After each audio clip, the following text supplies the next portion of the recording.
And we're live. Great. Hi. Welcome, everyone, to this inaugural Streamr and Ocean AMA. This has never happened before, and interestingly, because we've been talking to each other for a long time. I think, Trent, you and I met at one point this time last year in Berlin. We were talking even before that. I think Henri and Trent have had conversations for a long while now, and they've certainly heated up in the last month or so. So there's a lot to get through and a lot to reveal, a lot to just open out. And I know both communities had lots of questions. I think we've got a bit of an echo there. Yeah, is that gone? Okay. I know that both communities have got lots of questions about the various projects and how we might work together. So we're going to try and get through as many of those as possible. So just a few housekeeping rules. If you're in the Zoom and you're from the Ocean community, especially because I think Ocean may have tweeted out the link to the Zoom chat, don't stay here. Go to YouTube. You'll find that in the chat here. You will find a link to the YouTube live stream, and that's where you can put your questions. So we want you to go there. Put your questions there. We've got Tom and Marlena from Streamr and perhaps someone also from Ocean monitoring those questions.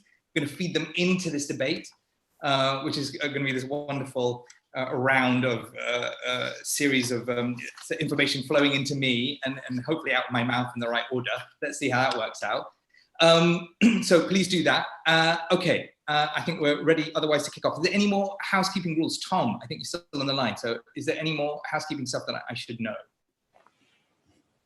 I think you covered it. Yeah, we're good to go. I've covered it. Okay, thanks.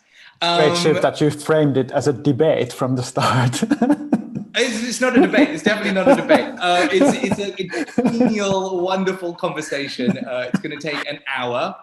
And I think I'm going to take about 20 minutes or so. I'm going to take my prerogative as the moderator of this, not debate, as the convener, just to ask a few of my own questions. And then we'll go out to community questions as soon as we can.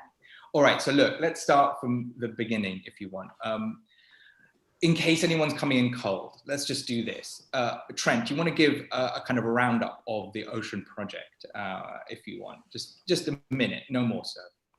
Sure, my pleasure. So the Ocean project has been around for a few years, and myself and the other co-founder, we've been in crypto and blockchain since 2013, and industry experience, et cetera, before that.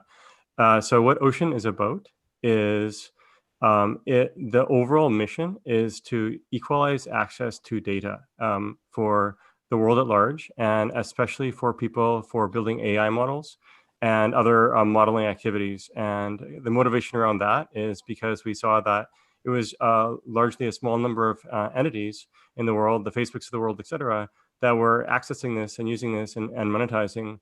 And at the same time, there's a lot of other organizations out there, small and medium-sized organizations and people that could really be able to use that data, AI startups, et cetera. So basically what Ocean is about is connecting the people that want to use data, a lot broader set, with people that have data, and unlocking new types of data, unlocking private data in a way that it can be bought and sold in a way that preserves privacy, et cetera, et cetera. So that's sort of the mission of Ocean. In terms of what it is, it's basically a tool that is, or set of tools, as an on-ramp and off-ramp of data services into crypto assets. So a key piece is ERC20 data tokens, which wrap data services as URLs or otherwise. And then once those are crypto assets as ERC20 tokens, they can be used in Ethereum ecosystem and other ecosystems in the future quite well. Whether it be DEXs, decentralized exchanges, whether it be crypto wallets like MetaMask, et cetera, et cetera. And then at the tail end as well, Ocean has infrastructure to help consume those data assets, whether it's URLs for downloadable files, whether it's compute data, et cetera. So that's what Ocean is about, and I will stop there. And it's a pleasure to be. Great. And it's a pleasure to be here, by the way, too. It's really great to have you hosting, Shiv, and Henri, where you and I can have a chat in this forum too. So. No, this is wonderful. It is wonderful. You're right. It's very exciting.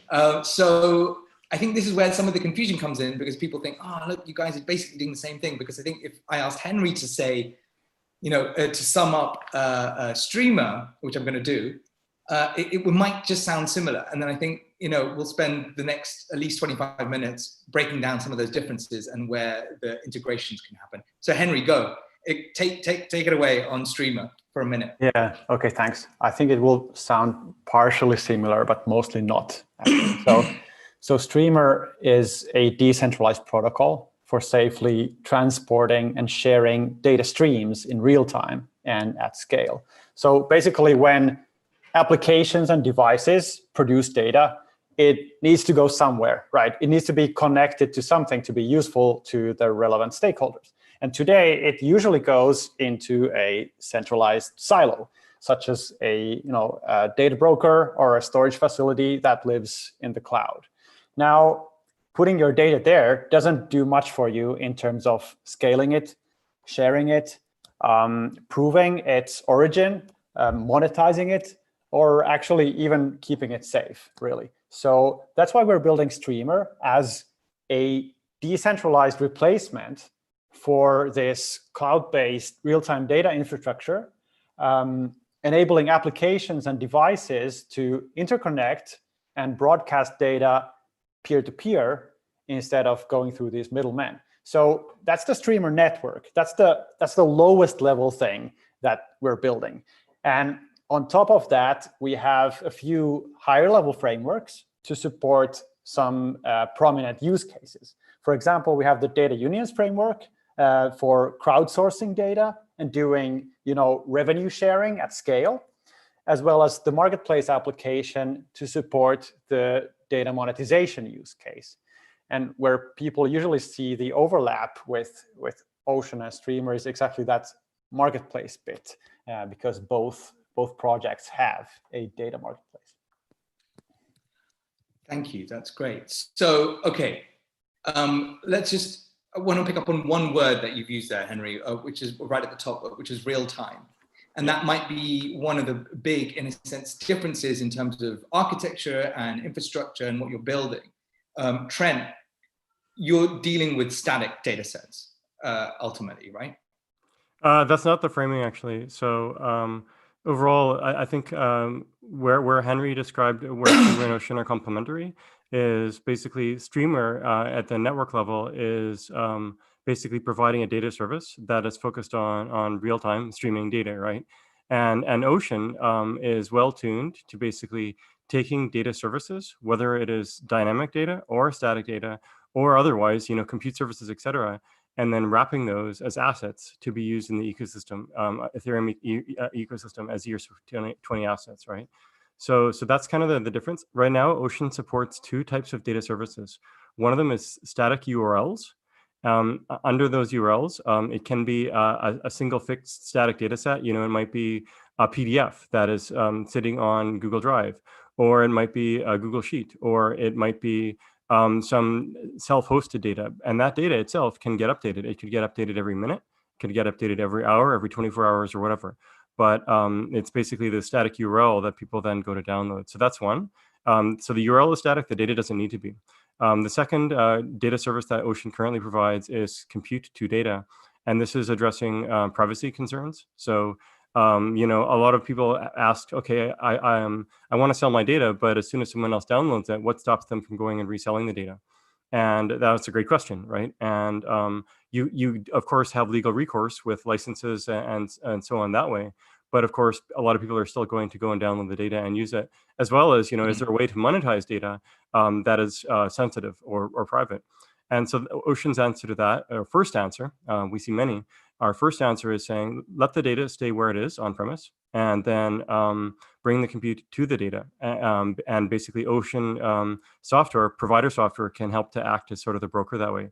So both of these static URLs and this compute to data service are treated as basically data services in the Ocean network. And then, in Ocean's protocol, right, which is really about wrapping these services. So Streamr can easily be another service that is wrapped. And that's really where the main point of intersection is. So like we're very excited actually about supporting streaming data use cases, whether it's directly with the Streamr protocol, or whether it's with WebSocket type protocols, whether it's with GraphQL type approaches to streaming data, etc. So yeah, I'll stop there. I'm sure that Henry has more to add, No, and there are other points of intersection, but yeah. Instead of adding, maybe I can provide a summarizing comment there. So basically, in one sentence, Streamr can be a data source that can be connected into the Ocean ecosystem. And whereas today, the files that connect to the Ocean ecosystem are typically hosted in a cloud service, on AWS or Google Drive that you mentioned, something like this, the data could also come from the Streamr network, where it wouldn't be subject to big five cloud providers and the trust issues, maybe scalability issues, that kind of things that come with those solutions. So, and maybe to riff on that too, the names of the organizations help people to understand this too. So it's Streamr is a stream of data coming into the ocean, but of course we want it to be a big stream, so it'll be like a giant torrent or a million streams coming into the ocean of data. For sure. The Amazon River of streams, if you want. Exactly. Quite so. So just look out into the world, both of you. Why did you choose these particular architectures? Henry, I want to start with you first on this, because we have an existing data economy. We also know where we take bets on, both of us taking bets on, and somewhat similar bets on where the data economy is going, right? So you've got AI out there. That's another big driver for purchasing data and consuming data, if you want. But you've also got this kind of, the smart cities idea and notion. Yeah. You can have lots of machines talking to each other at the same time. So why pick the architecture that you did and the particular infrastructure build that you wanted to build? Why do that, Henry? It's a sum of many things. I've been working in real-time data for a long time in different fields, so that sort of familiarity with that comes from there. And then I got super excited about the blockchain at some point. I wanted to combine these ideas. Around the same time, people were starting to talk, like this was 2016, 2017. People were starting to talk about, the IoT revolution and smart cities and how there will be billions and billions of connected devices online at some point, and realizing like the value of those data streams and also the non-existence of infrastructure to support those kind of things just struck me that, okay, like how can we actually have like these machine data economies? And here by machine data, I mean also data that people generate by interacting with applications. But, how can these machine data economies emerge if we don't have the infrastructure to support it in a scalable and secure way? So that's what led us to this approach. I think the jury is still open on decentralization and trustlessness as a whole, like whether it will, be the solution to everything, or will it just be a way to create nice money Legos? But I'm a strong believer in decentralization and the sort of shift from, private data centers to the cloud, and subsequently from cloud to decentralized. And that's the track that we are on, and that's the track that we want to support. Great. Trent, same question for you, and with reference maybe, if you would like, to your work with BigchainDB. Yeah, so for sure. So I mean, I guess over the question to repeat simply is, how is it that Ocean arrived at sort of the architecture it has right now, as well as the stack? And a lot of the questions we'd been asking, I guess my background, right? Yes, we worked on BigchainDB as a scalable blockchain database, which was basically looking for scale in blockchains without needing smart contracts. And that helped to inform what we're doing. Also the work before with Ascribe, IP in the blockchain going back to 2013. Think of it like basically an NFT app type thing, but in 2013, 2014. So we were among the very first, if not the very first. But actually for Ocean, it drew on ideas from that. I wrote a blog post in late 2016 on how blockchains can help AI. All roads led to data markets. I wrote another blog post on how blockchains can help big data. All roads led to data markets. And we started to really realize that there was all these challenges and problems with big centralized organizations grabbing all the data, because AI loves data, and AI is the way that you can extract value from data. So there's problems like that, and at the same time, like mentioned before, lots and lots of organizations and companies are looking for data. So the big question was, how do you actually create this intermediary layer that connects the data, the would-be consumers with the would-be sellers of the data? And that's really the decentralized data marketplace that all roads led to. And so we kept asking the question, okay, how do we manifest this? And basically, that's what Ocean has always been about, is a decentralized data exchange protocol, where exchange kind of means two things. It means about access control, but it also means sort of marketplaces on top. And we've always sort of had an eye towards priced data, simply because we love open data, but where the economy, where the real wheels of the economy really roll around is priced data. So how do you make that frictionless? And we had good beginnings of that with our V1 and V2, but our V3, which just came out just over a month ago, really took that to the next level, addressing things like how do you price data itself? And so we introduced a mechanism to automatically price the data, as well as just the fact that data is an asset now that can truly move around the rest of the ecosystem. And that's kind of the architecture we arrived at. It's deadly simple in the end, right? It's sort of this factory to create ERC20 assets for data services, and another factory to create basically robots that automatically buy and sell data in AMM type pools, right?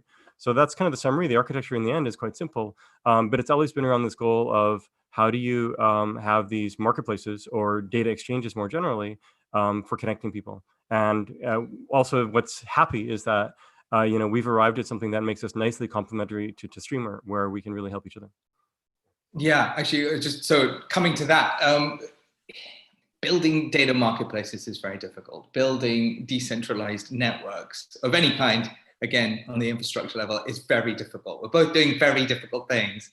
I'm sure you spend lots of your weeks going, why are we doing this? But we are. It also meant that I think we both had our respective heads down in our own projects. And I think this has been a moment, maybe it's peculiarly because of the pandemic, or maybe it's just because we've ripened into the right place where we were able to breathe, come up, look around.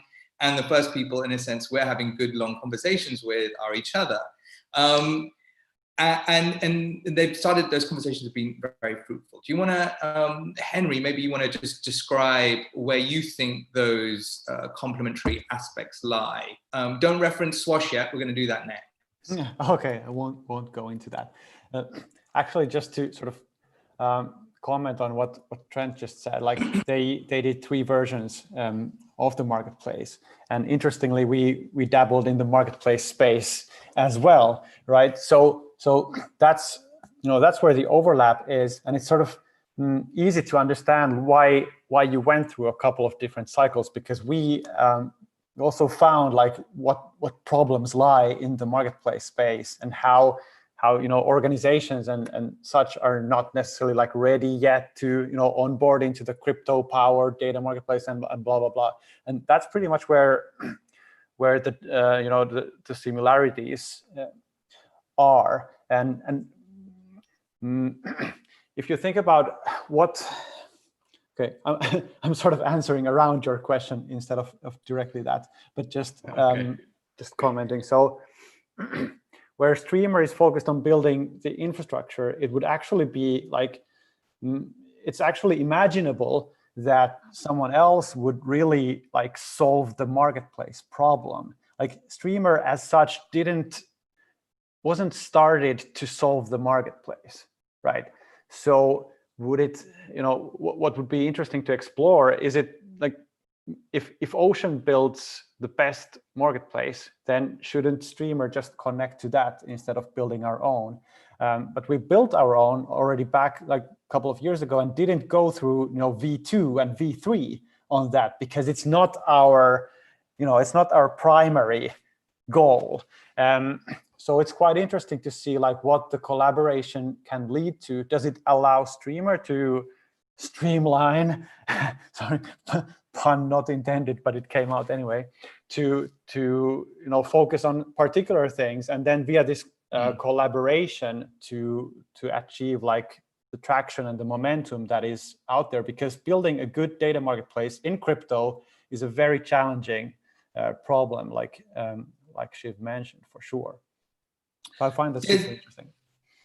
Before I go to Trent, there's almost this thing in the middle that which we've also rolled out on the Streamr side, which is the data union framework, which almost brings that kind of raw infrastructure of the network, refines it, if you want, and turns it into a product that therefore you can direct at a marketplace. Would you describe it in that way, if you want, Henry? And could you explain what data unions, the framework, does? Yeah, okay. So data unions basically allows a large number of people who are able to produce like a certain shape of data to collaborate and pool the data into a single pool. So that could be people who, have a certain kind of device like a Tesla car or Samsung phone, or they use a particular application or something like this. So collaboratively, they can create all this data that can be sold on any marketplace, really. Of course, when we built it, we thought about the Streamr marketplace, but it's always been quite obvious that if someone has a data set that's worth something, then the optimal play for them will be to sell it on all marketplaces, right? Why would they be exclusive with that? So if I have a data set, I want to sell it on Streamr, I want to sell it on Ocean, I want to sell it on some centralized marketplaces like the AWS marketplace and whatnot. But that aside, like what the data union framework allows is revenue sharing at scale. So when the data does get sold anywhere, then that revenue can be shared among those who are providing data into that product, regardless of whether it's 10 people or 10,000 people or 10 million people, it will work. This is where, Trent, we've seen actual collaboration happen almost without us needing to make it happen, weirdly. So from your end, Trent, how did you meet the guys from Swash? And so Swash is, just for the listeners, Swash is a data union. It's the first data union that came out of Streamr and that framework. And they've had a hell of a time, in a sense, working with us. It's been long and arduous because we've been also developing this framework, which is now public. So it would be a much easier ride if they started now, but they're out there. It's a browser plugin, so you can download it from the front end if you want. And it aggregates people's data in the way that Henry's described. Trent, how did you meet the Swash guys? And then what's happened with them since they kind of joined the Ocean marketplace almost at the beginning of the launch? Sure, happy to cover that. And just basically, also to sort of loop back and tie in what Henry had been mentioning. So kind of a good way to think about Ocean is that there's two layers. There's a middleware layer, which wraps assets. So it wraps these data services, and that is a protocol, right? So just like, in Ethereum DeFi, there's wrappers of Bitcoin that then can be used in DeFi, whether it's for loans or to live in crypto wallets and so on.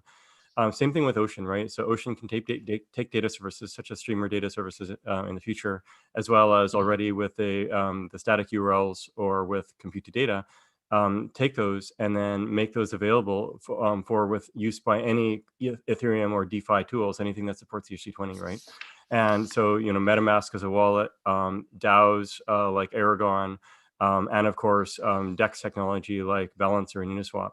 And then Ocean Market is a technology that we built on top that's basically like a front end for a DEX. So that's the way to think about it. And we actually have Balance under the hood. We've collaborated with them for actually years now as well. So that's kind of the way to view Ocean Market. Ocean Market itself, part of our vision in Ocean is to have thousands of data marketplaces that are using Ocean data tokens. And then, so Ocean Market, of course, it's fully open source with permissive licensing.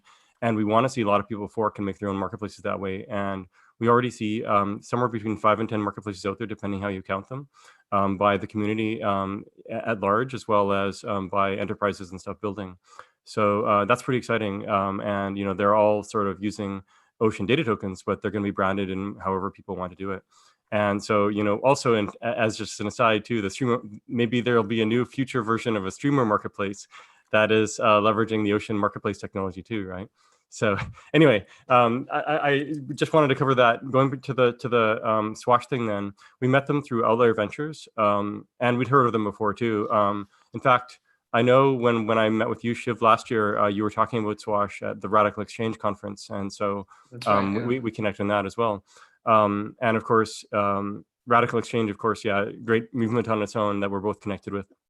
But so we re-met them through Outlier Ventures, and they were talking about how they're using Swash, and how they're using Streamr, and was Ocean a competitor and all that too? And we're like, no, absolutely not, right? In fact, there's a really nice complement of how it can work here.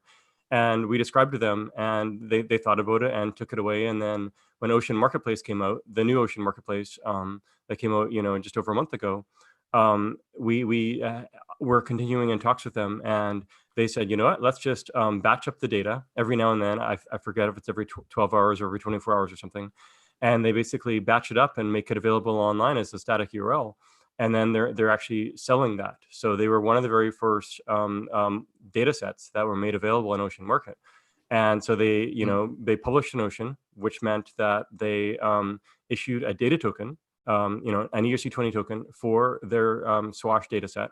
And then people came in and bought those data tokens, and people come in and stake on it too, back and forth. And the more they stake on it, it's adding liquidity, such that when other people are wanting to buy the data set or sell the data set, there's less slippage in price. So just like any classic AMM, automated market maker. So that's kind of the summary. Swash is basically using Ocean and Streamr technology as we speak, where the interlink is simply that the data set they have available is made available as a URL through the Ocean market. And we're excited to see 10 more Swashes. So. And there's a beautiful harmony there, right? I think you put your finger on it, right, Trent, where Swash couldn't exist without utilizing both stacks, if you want, right? Both sets of technologies. And the data union thing I found to be massively inspirational in terms of what it offers. Likewise, the value couldn't be unlocked without the Ocean marketplace in this instance, right? So you have that beautiful harmonization sort of coming together. One wouldn't exist without the other and vice versa. It's always this kind of wonderful symbiotic thing. Go on, Henry, you wanted to say something. Yeah, no, I find it fascinating how people will sort of gravitate to opportunities. Like you release a weather balloon and then you see where it goes, or you put a rabbit in a maze and then it finds its way out, or something like that. So, Swash guys, they found data unions because that was a way to collect the data and reward the data providers. They found Ocean Marketplace because it added value for them due to the mechanisms in there and the traction that it's seeing. So, and it's amazing that even there's no integration, right? So they went through the trouble of manually packaging whatever it is that they're getting out of the Streamr stream into a thing that can be sold on the Ocean marketplace, and they repeat it to keep it updated.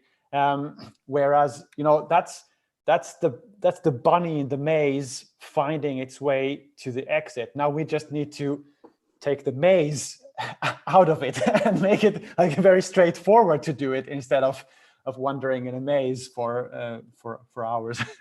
Right, so it needs to be streamlined, and that way we can get many more Swashes, like Trent said. That would be the goal.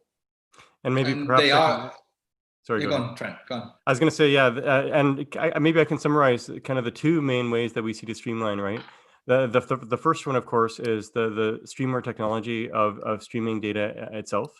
That Swash has, etc. And that, of course, can be treated as another type of data that would be wrapped by Ocean technology. So basically, we see that we have I guess we'll talk about this, but Ocean is running a data economy challenge right now, which is a set of prizes, a hackathon type thing that lasts for 8 weeks. And Streamr is graciously sponsoring a prize for integration of Streamr into Ocean as part of this overall hackathon, and Ocean itself has prizes as well, of course. So if you end up being the winner, then you get about $10,000 worth of Ocean plus about $2,000 worth of Streamr if you win across the board, which is really great. So that can be in one of these two ways, right? So one of them is, like I mentioned, it's the basically streaming data from Streamr being wrapped by Ocean using Ocean provider or software or some other way of talking, but using that framing. The second way, actually, which we haven't touched on yet, but it's exciting as well, and I know there's cool overlap here too, and that is iterations on the on Streamr's data unions framework over time can be using some of the emerging DAO technology from that of Aragon and DAO Stack and so on. And Ocean data tokens are super well suited to this because DAO technology out of the box holds ERC20 tokens, so it can out of the box hold data tokens. So we're very excited to see where our explorations go in that direction as well. So we're getting questions already from the community as they watch live, which is always very exciting. I've actually got a few questions already down here, which I should ask, and I will. I'm going to take 1 more minute to ask, or just 2 more minutes, I should say, to ask my own question, which is this: how do you guys keep your nerve? Right. So there's a famous sort of story of Jeff Bezos, I think, when Amazon's shares dropped from in 2001 or whatever it was, the crash, from sort of like $200 to $6, and the guy on the news channel said, do you even know how to spell profit? Like you don't make any money. And he said, yeah, sure, it's PROPHET.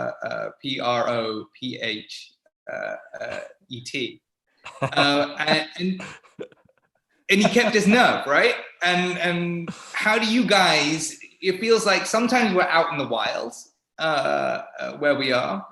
And then you have these like inspirational boom moments, where suddenly there's a lot of interest and it dies off again. How do you keep your nerve? Trent, I'll go to you first and then Henry.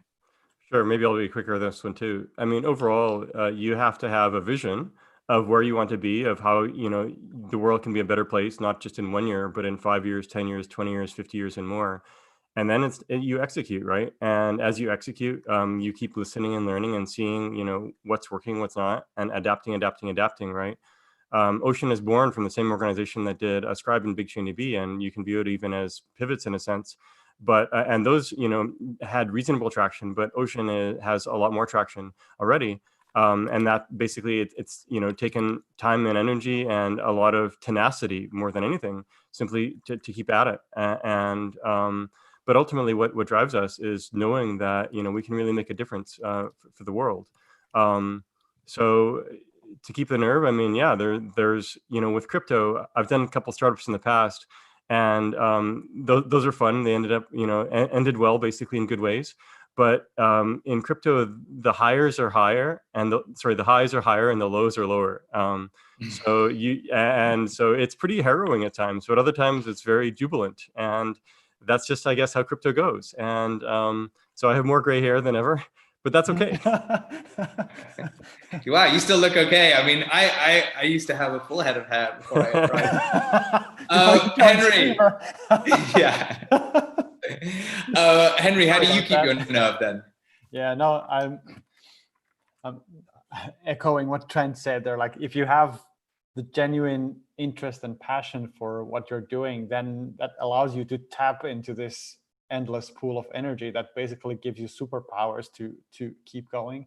But maybe, like, I mean, I'm a Finnish guy, and there's like dark here 6 months of every year. So how do you keep yourself entertained, right? So you work and you work on the things that matter to you and that you find interesting. And decentralization and data has been that for me since I learned about decentralization. So it's quite easy, and it feels like we're living like another birth of the internet or something. I mean, I'm old enough to have lived that era, but young enough to sort of have experienced that in a phase where it was like really powerful and really, really exciting. And I'm getting that same feeling again. I'm feeling like a teenager when I'm working on, on crypto and blockchain. And I love that feeling. So I'm going to stick here for as long as it exists. There's another fun thing too, just to riff, because I love what you said, Henry. And that is, I grew up reading a lot of sci-fi, and I keep finding myself coming back to sci-fi. I find it super inspiring. And what's interesting now is that crypto is getting to the point where building sci-fi stuff is getting easier and easier and easier. And there's new sci-fi stuff that wasn't even imagined in sci-fi, but it's sci-fi-ish that's coming out in crypto, right? Like flash loans was basically never imagined even. And so like that's one example. But Henry, like you mentioned before, this a machine, data for machines, economy for machines. And, I'm pretty excited about the idea of AI DAOs and all that, where, a DAO that's just simply a bunch of AIs, right? Where it's these economic agents that are not owned or controlled by anyone, but in fact can accumulate wealth on their own. And, a wonderful thing there too is that they can make money, but if they don't care about money, it means that they can distribute it to humans for the betterment of the world too. So there's fun riffs on that, but I'll stop there. The point is, sci-fi thinking can really help improve the world, and crypto takes us further down that path. I'm waiting for the Skynet DAO to be born. Okay, so questions to the community. Some of them just came in before this talk, and some were getting in live. So with popular documentaries like The Great Hack or Social Dilemma, do you think we are seeing a popular change in perception with regard to personal data? Or do people and businesses not care enough for the data models to change?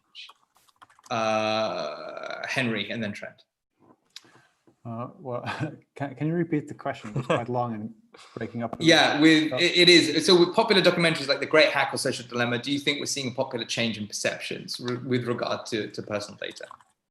Yeah, oh, for sure. And not only like via popular culture or documentaries, but also via like the abuse that's happening and we're experiencing, and also the regulation stepping in. And I think we might be talking about the regulation part of things in a bit, yeah. So I won't go into that. But I think, like, what would a sci-fi world look like from a point of view of personal data?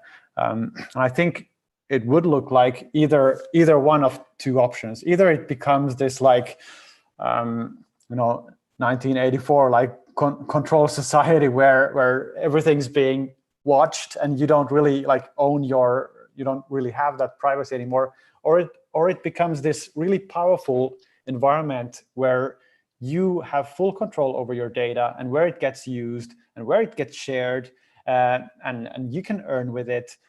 So I think there's now enough critical mass happening in the world on all fronts, on the tech front, on the regulation front, on the abuse front, interestingly enough, to push us towards that utopia instead of the dystopia. One little vignette from my end is that when we did this market research pretty much a year ago, we asked people, do you care about privacy? Because most of these questions end up kind of leading back to privacy in one way or another. And people often say, obviously, like, no, I don't care. Or kind of, yeah, but like, and it turns out when you kind of really dig deep, the reason why people answer it that way is because they do deeply care about their privacy. They really care about their privacy, but they know that there's nothing they can do about it, right? So they're kind of powerless. So instead of saying, yeah, I care deeply, but I know that there's nothing I can do, and therefore I'm kind of a redundant human in terms of my capability of changing my situation, they just say, I don't care, right? Because there's a defense mechanism. And I thought that was just so sad, but also really powerful. Like if you can suddenly give people control over their own world, their digital realm in this case, then it turns out they'll love you forever, or they'll be incredibly grateful, and they'll bond with you, whatever that is, the tech platform or the person, whatever. Trent, are you seeing that discourse a la kind of Social Dilemma and The Great Hack kind of feeding back into your own community?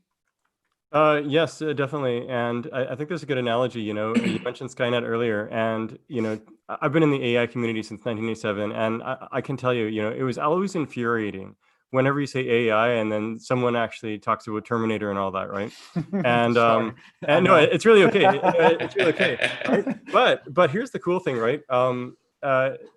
If you did a search for artificial intelligence in Google image search even 10 years ago, you'd get all these pictures of Terminator. But I invite anyone, go on now, do a search, and you'll see it's all images of Sophia and other things that look like Sophia. So what changed is basically the public's perception has changed that, AI was only before just this bad thing, but the awareness shifted that there can be positive things about AI too. And the idea of Sophia was partly born out of Ben Goertzel, a friend and a collaborator from SingularityNet. I'm sure you guys collaborate with him too. And he was super frustrated with this, as well as his colleagues at Hanson Robotics. So they put Sophia out there basically knowing that it wasn't really true AI, but it was something that could get photographed and change the public perception. And so it did, right? And I see that with data, things like the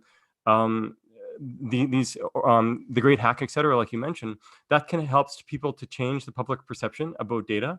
And then as time goes on, we put more consumer apps out there, or the Ocean community, the Streamr community, et cetera.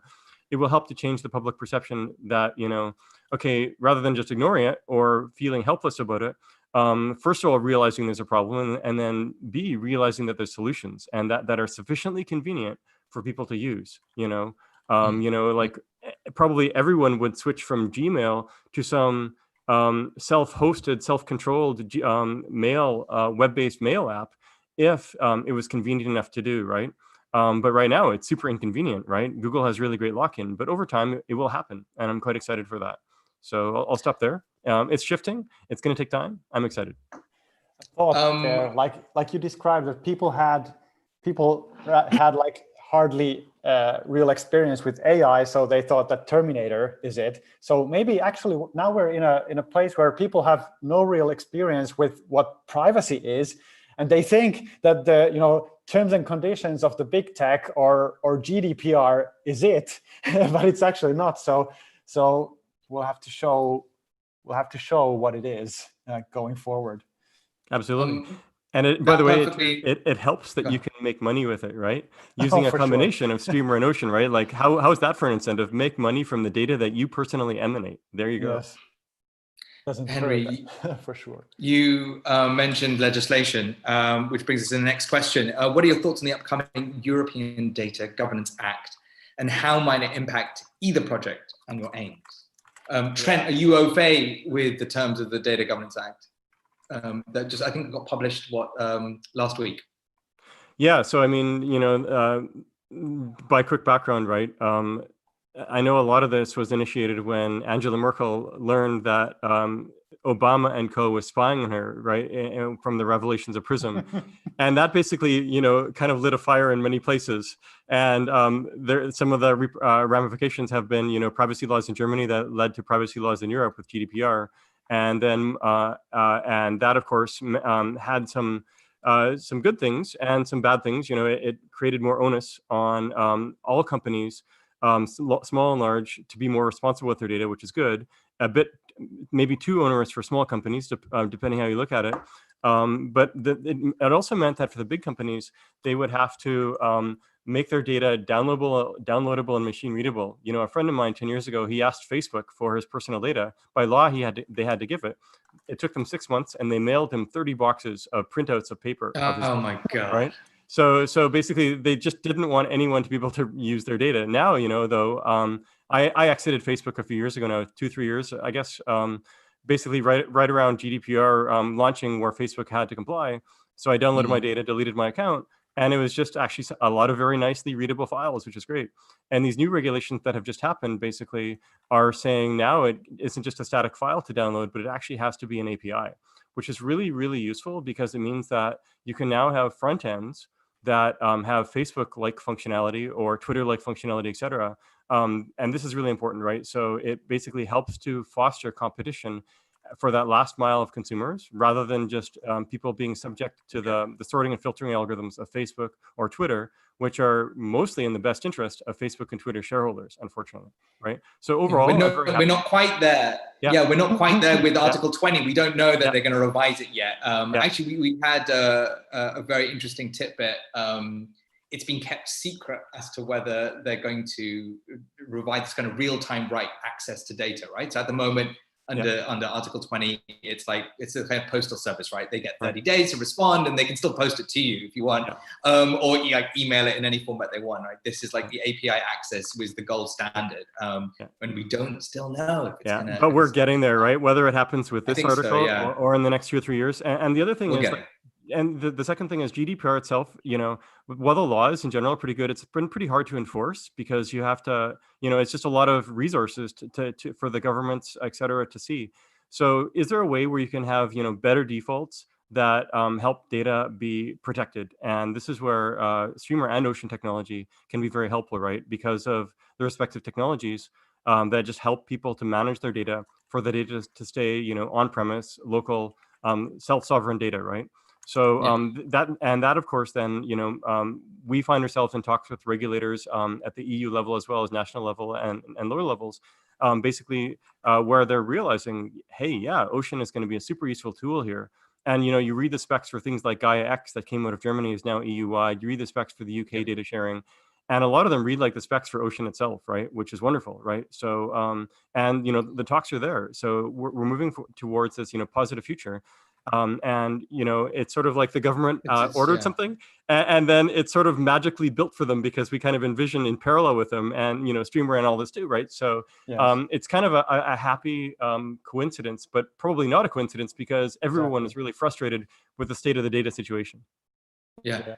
Henry, in a sense, the Governance Act also talks about these kind of data cooperative, data intermediaries, which are basically data unions. Again, similarly, perhaps no coincidence there. We were, like you, in conversations, long conversations with people from the EC before this act was published and written.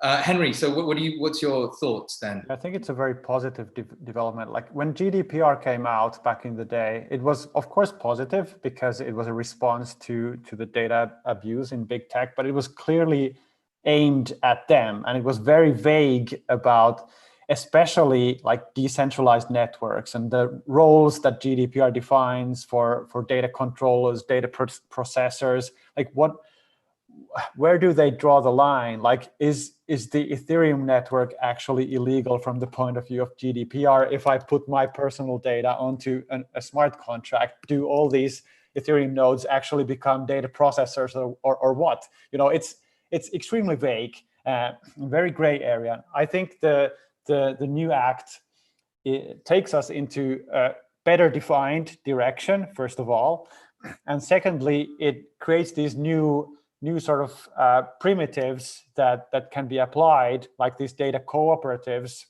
which is a direct match with data unions in there. They just have a different name for that. So it clearly shows that there's interest in these things on the EU level. They see that as one of the key strategies that Europe can use to sort of win back the game from Silicon Valley or China.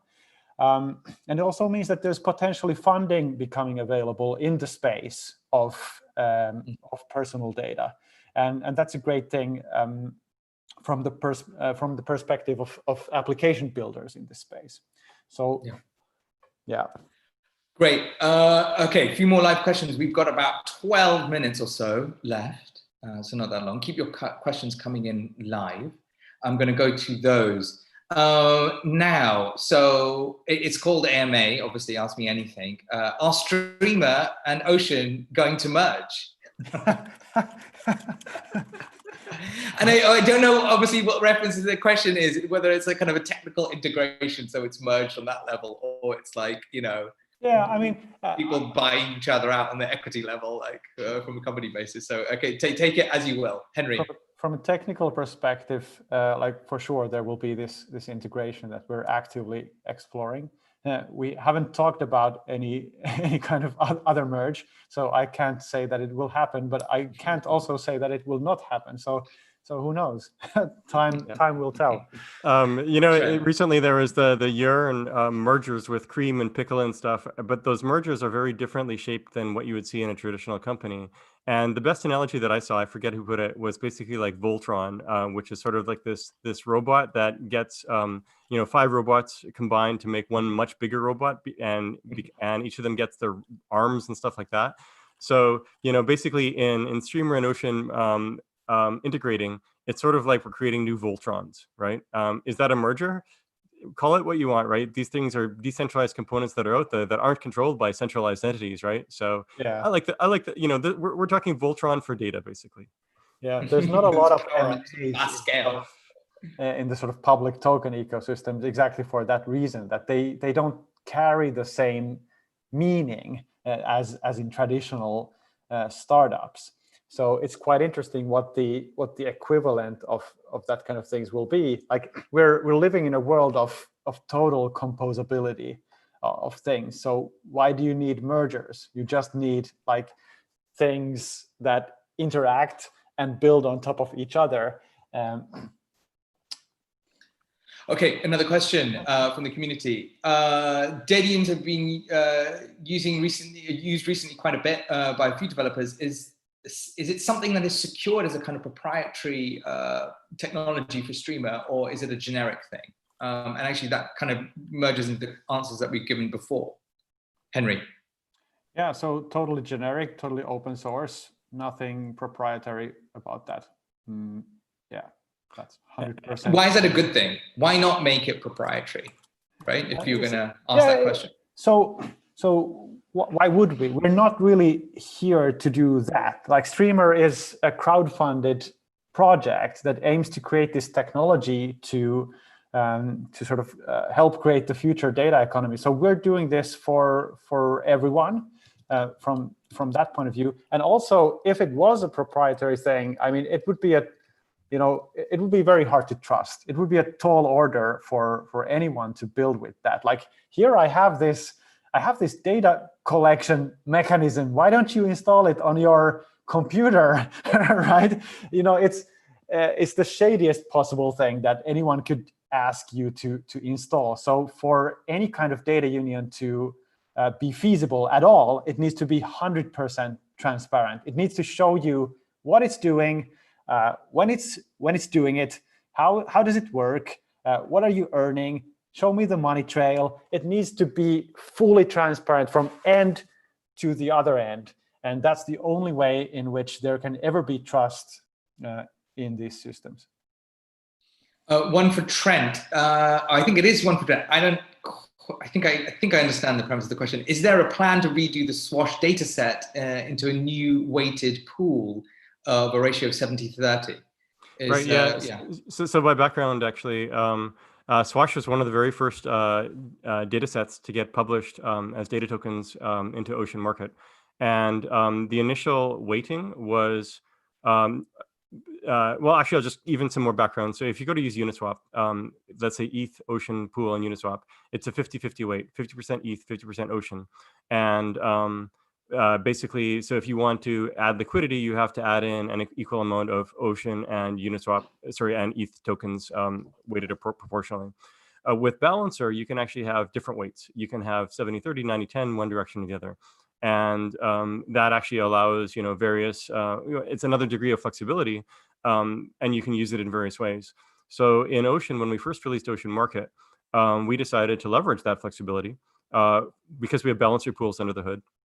We decided to use it where we made it where the data publishers didn't have to put as much Ocean liquidity up front, because we didn't want them to have to, just expend too much Ocean. So it was only 10% weight of Ocean and 90% weight of data tokens. And it's easy, of course, for a publisher to publish data tokens because, they can mint them, right? They're the data token whale. Yes. And just so people are clear, the data tokens we're talking about, because obviously Streamr has its own data token, but these are the ERC20 tokens that are created by each new product on the Ocean marketplace. Right, exactly. Yes. Right. That's actually another point of confusion that's very important to clarify. Yes. So many data tokens now. Yes. But yes, yours are generic data tokens, obviously, because lots can be made of different types of I'm reminded of that Oprah GIF, right? Data tokens for you, data tokens for all, right? So anyway, so when Streamr, when SWOSH published their data asset, it was 90% weight on these SWOSH tokens, 10% on Ocean. And that was useful in that they didn't have to put as much liquidity, but it also meant that there was high sensitivity to changes in the amount of Ocean put in there. And of course, in the beginning, other people who wanted to stake would need to buy the data tokens because they have to stake a bit of both. And the UX at the beginning, of course, it only made it where you could stake an Ocean, and under the hood, it would buy SWOSH data tokens. So this meant actually that the price of Ocean, the price of the SWOSH data tokens would go up. And of course it did. We had written about this before, expecting this. And we were happily surprised by the exuberance of the Ocean community to want to stake in this thing. But what that also did was, because this was the only mechanism by which you could sort of stake and swap at the time, then it drove up the price to buy 1.0 SWOSH data tokens. It made it quite expensive, right? So we saw, okay, well, this is a start. It was awesome to see the enthusiasm of people investing in these data assets, right? It's truly a data economy like that. but we want to make sure that there wasn't too much price divergence from the people speculating on Swash data tokens, and people are buying them for that, versus people actually buying them to consume. And so what we did, we actually took several tactics over time. The first thing was switching it from 90% data token, 10% Ocean to 50-50. And then a week after that to 70-30. So 70% Ocean, 30% data token.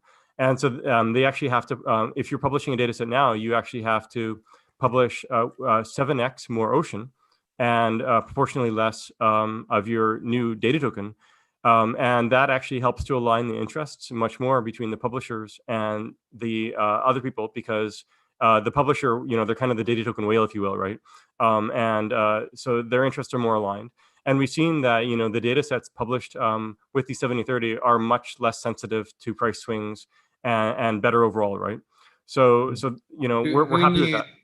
Yeah, who knew there were so many ways to experiment with money Legos before you actually started playing with the money Legos themselves, right? Yeah, for sure, exactly, right. So that's a summary. And actually, we didn't know what was the most important thing, right? So we put it out there, and we learned quickly and adapted quickly, right? This still does, and there's still the question: what about this existing pool, right? And so, of course, the data tokens themselves, the Swash data tokens for this pool, those are out there, and they can easily, you don't have to change any code. Someone can go and post a new pool with Ocean Balancer pool under the hood, or on Uniswap or whatever, that has Ocean and the Swash data tokens, right? Now, is that convenient in the Ocean market? The answer right now is no, right? So we actually have it it's even in our market, in our GitHub issues in market, to basically help people to migrate over to other pools that are weighted with better aligned incentives. But basically, because of the sheer interest in Ocean market, we basically sort of, for the last month, lots of traction, like Henry pointed to. We've been sort of in fire brigade mode, addressing the biggest issues. And while this is an issue, it wasn't the biggest issue. The biggest issue was actually, frankly, pump and dumpers, scammers, rug pullers, all of that, right? So we put in, support, a lot of really great support for that in the last 4+ weeks. And so it will come, with the Swash data set. We're in close contact with the Swash team, and we do plan to iterate with them to hold their hand to help migrate to a new pool. And if they wanted to do it right now themselves, they could right now too. So. But we've got 2 minutes left. So I actually wanted to. Are we gonna? Okay, short answers from both of you. We've got a question about institutional partners. I think I mean enterprise partners. Do you want to just mention 30 seconds each on just one thing you want to say? The enterprises. Go, Trent. Go. The publicly announced ones: Gaia X, Daimler. Those are the big publicly announced ones. There's other stuff in the works that How's the Daimler one going? Is it going well? Very well, yeah. So yeah. Great. All right, that's good. Henry, you want to mention something? Yeah. So recently announced a partnership with GSMA, the Association of Mobile Network Operators Worldwide. Also working with WWF and Union Bank. We've been doing stuff with Bosch. I don't know. This is a weird grace of name dropping. Yeah, that's good. That's fine. That's all good. All right, we don't have time to get into details, so that kind of works. Okay, 1 minute left. I want your predictions for 21. Next year, not beyond, just next year. Henry, go first. What's going to happen to Streamr, just with Streamr? I think for Streamr, it will be the year of decentralization. I mean, there's still centralized components in Streamr, and we're running the network nodes that are forming the current milestone mainnet that is in use. But in 21, that will change. So we're going to reach the Brubeck milestone, which means that people will be able to run their own nodes in the Streamr network, and that will be an awesome milestone to reach, and that will happen next year. Great. Trent? 2020 was about putting together sort of the skeleton, the bones of the sort of updated Ocean architecture. 2021 is about traction and growth. So we see that we have good bones, really good sort of early product market fit traction. And so it's about doubling down on that for the next year. So, and various angles. This includes supporting many more data service types, such as streaming data, but many more as well. As well as working from a bottom-up perspective, working with developers and people posting their data to Ocean Market. So we want to see, thousands, tens of thousands of data sets posted, as well as from the top down, working with enterprises and governments. And finally, so top down, bottom up, and finally DeFi. We're going to double down on DeFi and really integrate it a lot more closely with a lot more DeFi tools. Well, gentlemen, thank you so much for this. I think this was wild and wonderful, informative, and hopefully inspiring to everyone watching out there. Thank you so much. And thank you to everyone who posted questions before, during, everyone who's come to watch. We are now definitely over time. So thank you, and good night, good morning, good evening, wherever you are. It's been wonderful. Thanks everyone for listening to our rambles. It's been super fun. And thanks to Shiv and Marlena and the Ocean team and Tom for putting this together. I had a lot of fun. Also, thank you very much, Shiv, for hosting us, Marlena and the Ocean team for putting it together. And Henry, it's been a great conversation. So thank you. Thanks, Trent.